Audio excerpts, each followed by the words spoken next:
I joined P&G about 10 years ago, and it's interesting because the first day I showed up for my interview and I came in and Procter & Gamble realized, oh, you need an interpreter. I didn't know that.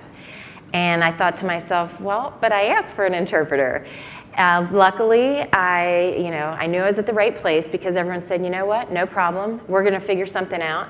And how can you best communicate? So we used my computer and we just typed back and forth using my laptop.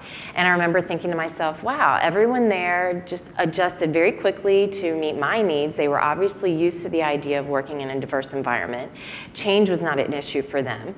And over the first few years, it became obvious that communication was my issue. And P&G recognized that, and this was something that I had to figure out on my own. Define how and whether I wanted to, how much of a communication need I had for my personal benefit, for my career goals and so forth. And I decided over time that I really enjoyed solving problems. I'm in electronic discovery for the legal department, where my job is to create new workflow systems to be sure that we can collect electronic information like emails, for example, and make sure attorneys can introduce that into court as evidence. So that's my job, and it requires me to become more open with people, become more inclusive, and to learn how to respond and learn from people. So I need my interpreter. So I contacted the People with Disabilities team and I said, how can we do this?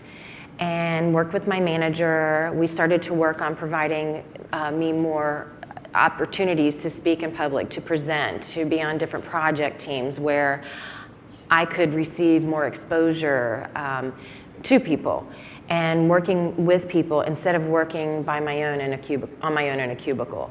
So that's just an example of how P&G has recognized how everyone is different, but what they bring to the table can be exceptional. And they bring different perspectives. All the company has to do is focus on making sure that each employee is provided whatever accommodations or resources that would help them. And like I said, in the beginning, it was a win-win situation. So, all this time, I would say the last 10 years, I've always been proud to come to work every day as an employee of P&G.